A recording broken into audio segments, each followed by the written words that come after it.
Hello and welcome to another Doctor's Assistant 1 video, and today I'm doing a video on why I like the Wii U. Yeah, this is the Wii U gamepad. I'm not unplug my Wii U to show you.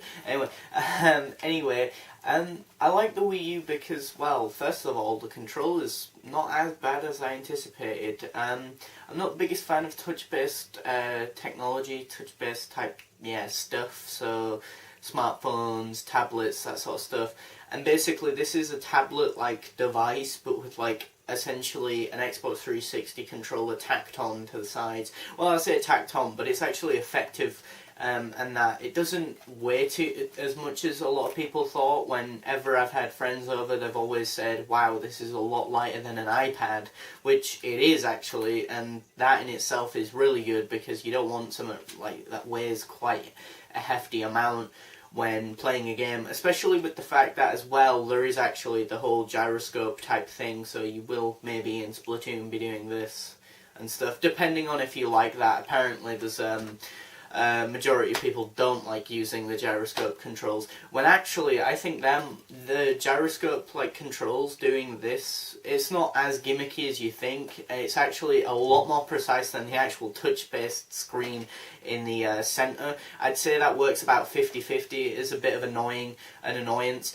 because one, it takes up a lot of the battery power, and two, as I say, it works 50-50. It's okay, but I'd say an iPad or something, a smartphone or iPad would probably be even more effective touch-based technology. But then again, that's mainly specifically touch-based, whereas that has the option and that, which I do like, even though saying that in Star Fox Zero I think you don't have the option of taking off the gyroscope's controls, which is a bit shit really, I think, if that is the case. Yeah, I think with the Wii U, what I like about it is the fact that it's somewhat different. It offers both a different controller, which I do like. I don't think it's perfect by any means, but it is good. I mean, as well as it being touchscreen though, you can say if your parents are watching something on the TV and you have this in the same room as them, or in that TV, on that TV, that they're watching whatever they're watching, you can then just play the game on here. Granted, it is a select few games, and if the game utilizes the touch-based screen a lot in-game, so Lego City Undercover and Splatoon are two that do, then it doesn't have off-screen play, because obviously if you take it just to this screen, then you're losing that secondary screen for the things you need it for, basically. And I think it's utilised semi-okay, again, it's effective when it is used well, like in Lego City Undercover and in Splatoon, but other than that, really, the only other major cool function that I can think of is, as I say, off-screen play. But the problem with that is the fact that a lot of the people who are buying Wii U's are people who are, hardcore gamers who have just got their own gaming room, and so that feature isn't even a positive for them, really. But again, I like it because it's somewhat different. It's a different experience, it's a unique experience. Its biggest strength in being unique is its biggest weakness, in the sense that it's somewhat different, so it's appealing to people who want something different in an otherwise oversaturated, industry of just, this is what a gaming console should be, and this is what a gaming experience should be, and that's it, and this is it. When the Wii U is kind of changing that mold and kind of just being its own thing over here. That's why I don't ever really get it when people are like, oh, the Wii U sucks because it's nowhere near as good as the PS4 or Xbox One. Yeah, but from Nintendo's perspective, they were never gonna be making their console to compete with Xbox One or PS4. And I'd like to think personally, as a fan of Nintendo, that if they were to try and compete, they'd do something better, but they're not, so that's why they're doing their own thing,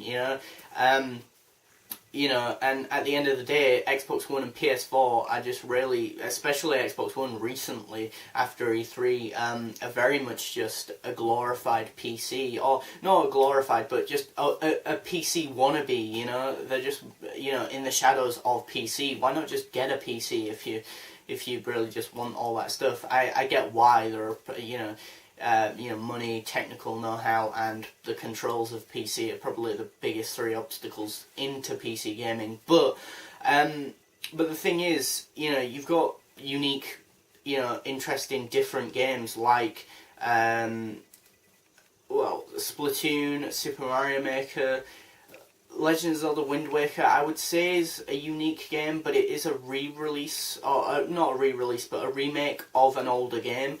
But it feels like it's so well crafted and should have been on the Wii U. You know, it just looks stunning. It looks like playing a Disney Pixar game, you know, interactive game. And yeah, I mean, Splatoon, Super Mario Maker, Lego City Undercover, that was a brilliant game, really sort of early on-ish. I loved playing Lego City Undercover. It's one of the games where I've fully completed, well, I say fully completed, but from point A to point B, I've finished the story. I haven't 100%ed it, but I've finished the story, which that in itself is a big thing because I very rarely finish a story from point A to B. But I did with that game, and it, as I said before, it utilises the Wii U gamepad very well, but then again, you know, you've got really long load times, you've got, you know, quite a few problems where with ZombiU and Lego City Undercover really early on when I bought the Wii U, there were, well, not even glitching, but they'd be like playing the disc and then the console would just make this really obnoxiously loud noise and that. And yeah, that happened quite a while, or quite a few times, but really early on when I bought the Wii U, it just wasn't marketed that well.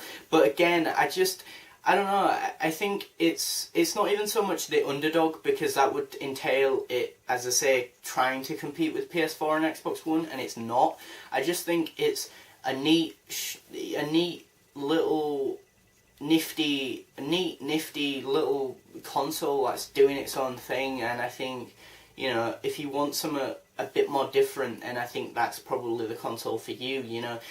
I do think, though, it needs more third party. It's not perfect, but it's, you know, it's funny how Xbox One's slogan was that, you know, that like their idea was Xbox One, the one machine to do everything, you know, so, you know, you could game on it, you could go on Facebook, you could go on YouTube and Netflix and Twitter or, you know, Flickr or whatever else, you know, and play, you know, Mortal Kombat and Gears of War, Halo, Borderlands, you know, Far Cry, you know, all of this could just be yours in just one console. And yet the irony is, yesterday I was playing on the Wii U, Splatoon, YouTube and Netflix, and just like enjoyed 3 different experiences wrapped in one console, which is, again, ironic how the Xbox One was supposed to be that, and yet for me, that's what I find in the Wii U. Granted, I don't have an Xbox One to compare, but that's just my experience with the Wii U so far, you know.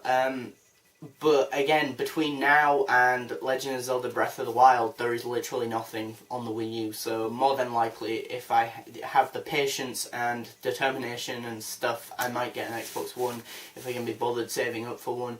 But yeah, I mean, it's just, the Wii U is, I won't go so far as to say dead, but again, it doesn't have, it has a good library of games, but it doesn't at the same time. Like, if you were there at launch, then, you know, it's not the best experience of the journey, but if you've sort of just picked it up at when it's like officially, you know, done, I think it would be better. Or not even officially done, but like nearer the end of the life cycle, like now, it would probably be better, because, you know, you've got games like Splatoon and Super Mario Maker out of the gate already, and yeah, it's just as well, you know, with those 2 games, ironically, they're a lot more online focused, and I feel like this is the step in the right direction. It feels more like Nintendo trying to do an Xbox 360, their own style of it.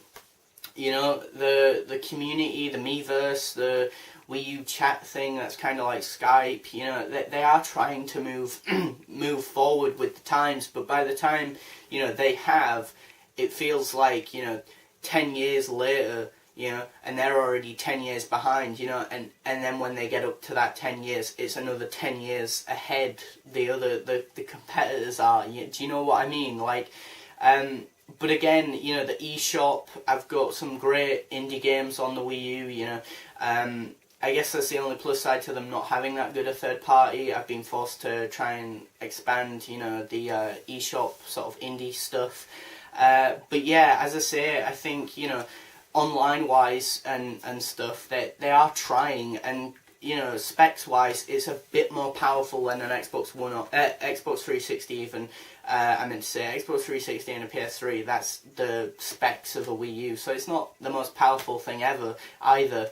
But at the end of the day, I think it's an okay console. I think it's more than okay. It does what it needs to do, and that's it really. At the end of the day, it's just your down to personal preference. But yeah, thanks for watching. Comment, rate, and subscribe. And please do buy a Wii U. Thanks.